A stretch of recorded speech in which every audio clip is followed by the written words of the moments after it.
Hi there, good people. Good morning from Dhaka, Bangladesh. It's midnight right here, and almost midnight. Anyway, let's just call it the morning. Anyway, so today I have two fragrance reviews for you. One is a full review. I have reviewed this before, sort of like an initial impression from a designer house, from House of Hugo Boss. And the second house is gonna be the first house I ever done on this channel. I haven't covered anything from this house at all. That's a niche house. I think I'll do that second. That is gonna be a special one, but today, I'm very excited to share my thoughts with you from a house of Hugo Boss bottle fragrance. The fragrance basically is one of the flankers that was released like somewhere 2020 around that time, and I had like a couple of samples that I think either got as a gift from my dear brother Bilal Bhai, or I think it was I purchased. I don't remember, to be honest. I have my initial impression. The fragrance, this was like called Oud Aromatic by Hugo Boss bottle line. Okay, so the Oud line. Basically, Hugo Boss does have a lot of flankers. The original Hugo Boss is this one, Boss by Boss bottle. This is the Intense EDP. They have the EDT, that is the original. So they have a lot of flankers I reviewed. Check out my Hugo Boss bottled reviews, Hugo Boss fragrance reviews. You'll see I've done a lot. So this is a sweet apple pie, a cinnamon, kind of like a fall, autumn, winter scent with a lot of hint of leather. But after that, they went in different direction. They did some freshies like tonic. They did some night version like dark one with a lot of violets. And they did the oud. Oud was a lot of cinnamon, a lot of like spicy oud.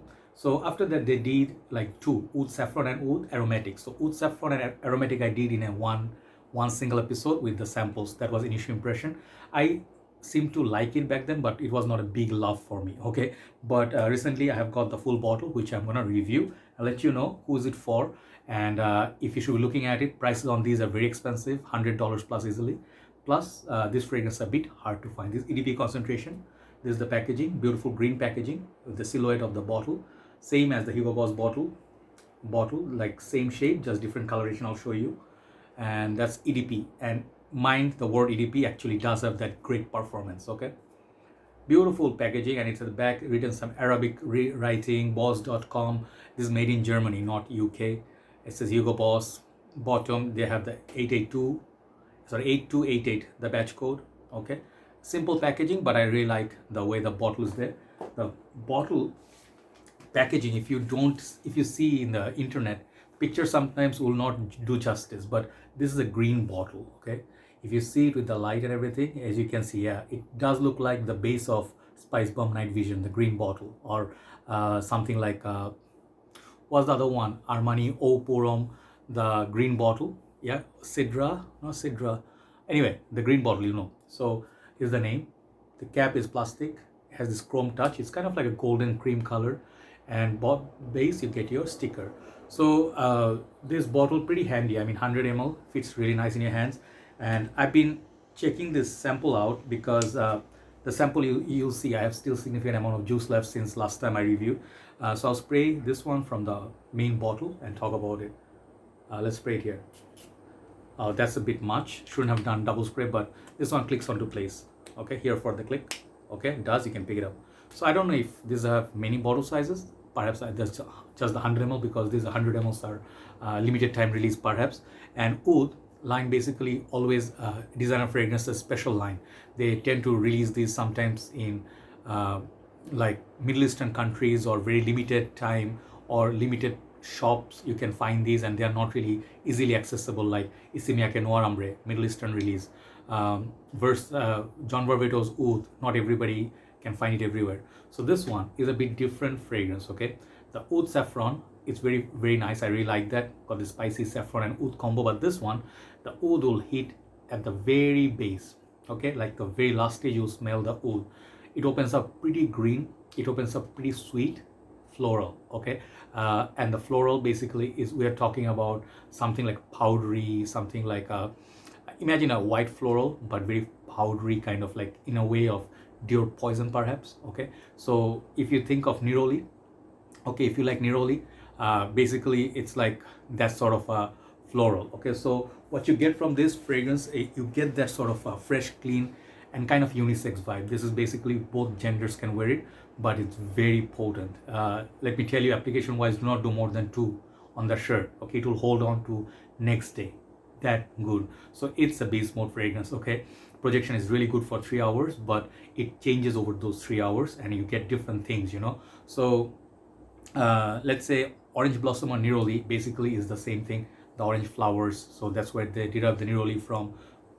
So what I get from this is has this nice little green, as I mentioned in my last video, cypress sort of green, and kind of like not that spicy but sweetness, you know. Like it reminds me of this floral, you know. Like if you like this, I'm just gonna connect it to some of the perfumes. If you know the florals in Dolce & Gabbana, the one Intense EDP, it has this sort of like similar vibes of florals, mysterious, dark, and the fragrance basically opens up very beautifully sweet orange blossom, and at that point you get the feel of Fleur Du Male, which is a discontinued gem from the line of La Male. Okay, the white bottle, the whole bottle is white. It's very hard to find that one in Cocorico.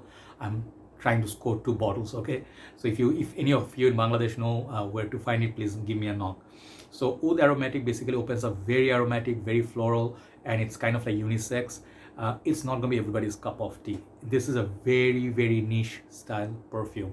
It's gonna be love it or hate it. I'm just telling you, it's not fragrance like Versace Purum. Everybody will say wow, you know. Some people might say okay, it's just like, you know, like little bit like a okay, not all. It could be like a, they are a little bit of, you know, puzzled at times. It's not overwhelming, not skanky, but it definitely has presence. So it actually has very good presence. That's a very good side, but some people may not like that opening because the powdery floral opening, it's a very love it or hate it. This fragrance you can only appreciate on the 2nd or 3rd year of your journey, just a time frame sort of, after going through a lot of fragrances, you know, like Hugo Boss Bottled and Hugo Boss Bottled Night, and then the Tonic, you know, like the United, and then I have Unlimited, a lot of these other flankers.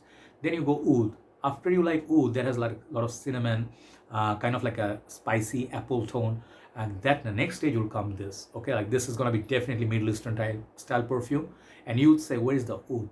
Okay, at first you will not find any Oud. You'll just find the florals, sweetness, kind of like the cypress green, kind of medicinal, aromatic kind of opening. But slowly this fragrance will change, you know, like over this next few hours. I got about, honestly speaking, like on my skin, I got 8 hours plus, which is fantastic. You know, hardly Hugo Boss has any fragrance that has that great performance. You know, in winter they do, but the longest lasting so far is the Intense EDP by Hugo Boss Bottled. This one will beat the performance of this one easily. Okay, so if you ask me performance wise, this is actually worth paying that extra buck because they are giving you quality. The EDP really means it hangs on to you. It does project 3 hours. Fantastic. Okay, if you go and check Fragrantica, people will tell you they get excellent performance from this. Okay, so anyway, which season, this is basically a cold weather perfume. Okay, and I think the fragrance will be really good. It will develop very nicely on your skin. That last stage of oud, a little bit of skank, you know, like reminds me of Kuros, YSL Kuros, some, you know, animalic perfumes. But the very last stage, you'll get that kind of like a, almost smells like a civet slash leather slash oud, somewhere that dirty yet clean vibe that you get from Fleur Du Male. So best thing about this is Fleur Du Male is hard to find now. Okay, and that one didn't have this performance. Just that I wish I had this white bottle. That's collection worthy. But for Fleur Du Male, instead of paying $150 plus whatever, this fragrance, I'm sorry, let me just so basically what you're gonna get, if you like Fleur Du Male, you're gonna love this. This is basically more artistic, more deeper, more richer, and more entertaining version of Fleur Du Male. But this is not a beginner's fragrance. If you do not like oud, if you do not like the powdery floral, if you do like fragrances in this style, this is called Orchid Soleil, same style. Okay, but this is a lot more radiant, goes different direction after the initial blast. So overall, this is a fine fragrance. You know, it's not easy to understand this perfume. You really have to have a bit mature nose, and you can be, you know, if you're wearing a lot of these powerhouse fragrances, you can appreciate it. Definitely, I would say 30 plus men rock this with a lot of confidence. This fragrance changes, so it makes it very interesting and it's very entertaining in that way. From my perspective, this is a perfection 10. Okay, after I wear it full wearing and where I'm in my journey right now. But if you just started, you know, just collecting, I would not recommend you this one. Do not blind buy this, and also do not pay like $100-something to get it like blind buy. You may be disappointed. If you already have it, keep it in your collection and, you know, wear it in the winter time, maybe it will grow on you. If you don't like it, maybe you can sell it. So basically sweet, florals, medicinal, green, and then followed by oud and kind of like animalic tone. And the last stage, very last stage, is very animalic. There's no sweetness left at the last stage. Okay, so this is a fragrance for people who are adventurous. You want to try something new, next level, and you want patient with your perfume. But if you do want a performer from Hugo Boss, this is a performer perfume. Okay, so for me it's 10, but for you people out there, I'll give it 7.5. It's definitely worthy checking out. Get a sample and then see slowly if that works for you. Then maybe you get a full bottle. Thanks for watching, guys. Time to move on to the second review. Take care. Bye bye.